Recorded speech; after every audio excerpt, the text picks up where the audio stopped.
तुम्ही त्याला काय सांगणार? सध्या पैसे नाहीत असं सांगणार का? काही करा तुम्ही, पण ते पोरग पुढे गेलं पाहिजे, ती मुलं. आणि असं जेव्हा सामाजिक जबाबदारीचं भान असताना ती मुलं समाजाच्या जोरावर शिकतात, आमचा फंडा असा आहे, ही मुलं जास्त प्रामाणिक काम करतील, कारण ते म्हणतील या समाजामुळे आम्ही मोठे झालो, या समाजाला फसवायचं नाही. हे त्याच्यामागे थीम आहे. माझ्या दोनच अपेक्षा आहेत ज्याच्याकरता मी बऱ्याच ठिकाणी बोलतो. Read India lead India project हा यवतमाळ जिल्ह्यात तुम्ही घेऊ शकतात, मी सगळा सपोर्ट करतो. काहीच नाही, शाळेमध्ये अत्यंत कमी किमतीत पुस्तकं वाटली तर फ्री, अनेक गरिबांना मुलांना ज्यांची इच्छा आहे ती पुस्तकं मुलांनी घ्यावी, वाचावी, परीक्षा द्यावी आणि त्यांना असं भारतामध्ये फिरायला मिळेल जे मेरिटला येते.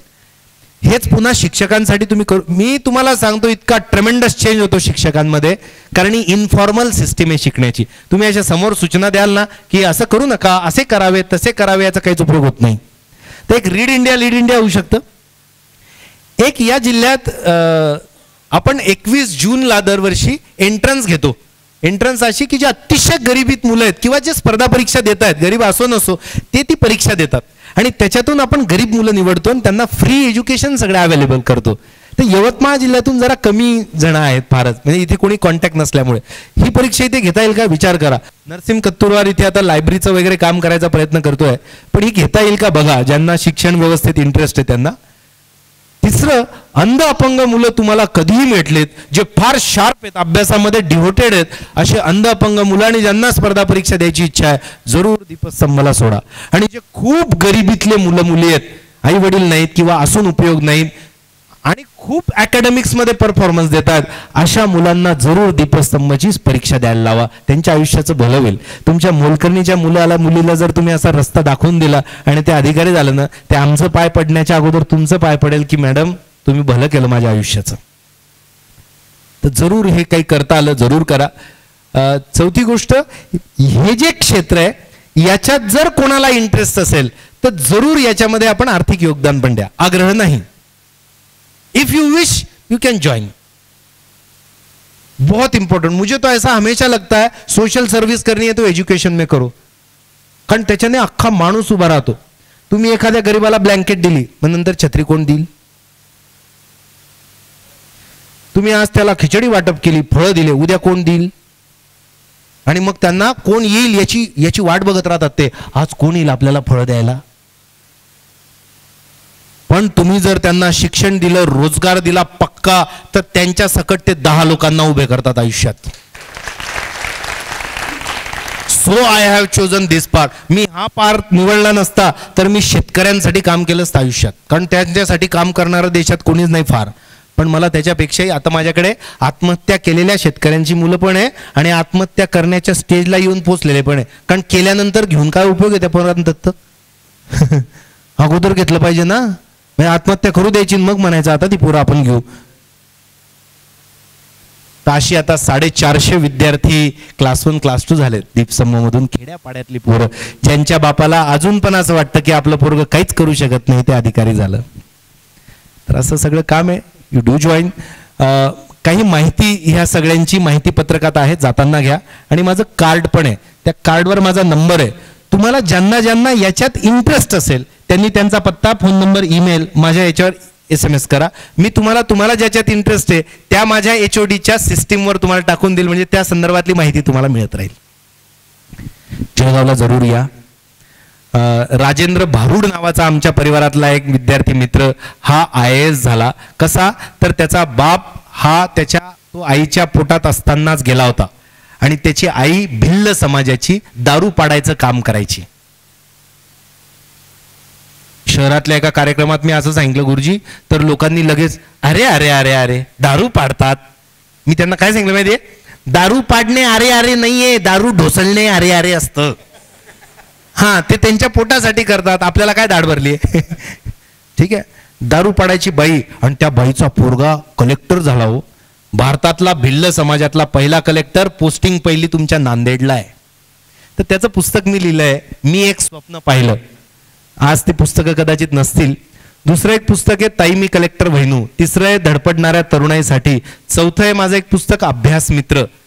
अभ्यास कसा करावा जनता सांगतच नाही, फक्त रोज असा मारा करत राहते, अभ्यास करा अभ्यास करा.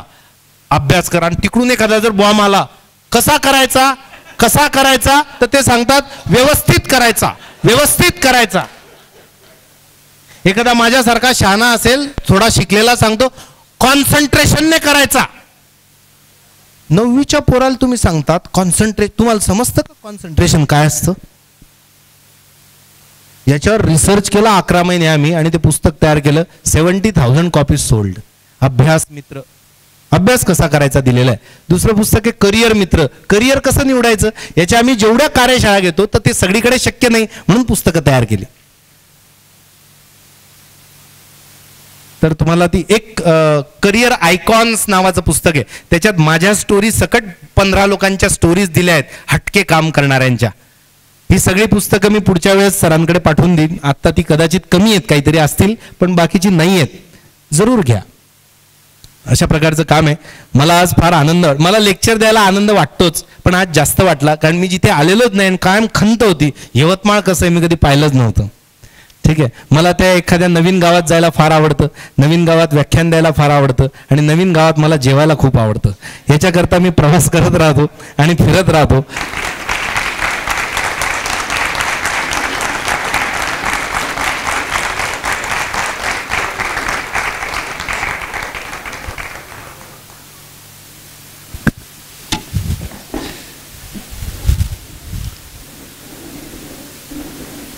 आता आपण सगळ्यांनी एका भूताचा प्रवास ऐकलायत ना.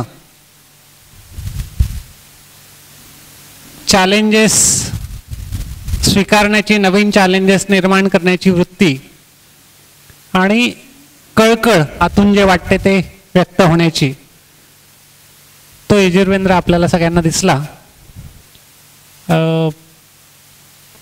काही प्रश्न असतील तर एक 2-3 प्रश्न आपण घेऊ शकू, पटकन विचारायचे असतील तर.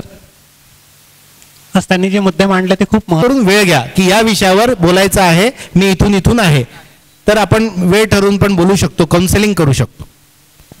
कोणाकडे प्रश्न? इकडे आता इकडे. करिअर सगळे चांगले असतात बरं, इंजिनिअरिंग चांगलं नसतं असा याच्यातून अर्थ घ्यायचा नाही, पण तुम्हाला पॅशन एखाद्याचं ते शोधा. लोक करता म्हणून करू नका. यस बेटा. सर, तुम्ही आता जसं सांगितलं ना की आपल्याला लोक पंक्चर करतात म्हणून, तर मग आपण आपला चाक दुरुस्त कसा करायचा पंक्चर झाल्यानंतर? बेटा एकदम सोपा उत्तर येतो की काहीच बोललं नाही. म्हणजे एका तीरमध्ये 2 निशाणे, एक आपण डिस्टर्ब झालो नाही, दुसरं तो झाला. इग्नोर करायचं बेटा, आणि त्यांना एकदाच सांगायचं. त्यांनी ऐकलं नाही ना, इग्नोर राहू द्यायचं. आपण काय करतो, आपण त्यांना जास्त पटवायला जातो, आपण डिस्टर्ब होतो. या जगातली कोणतीच व्यक्ती तुम्हाला तुमच्या परवानगीशिवाय डिस्टर्ब नाही करू शकत. हा, लक्षात ठेवा, कधीच नाही. नेवर.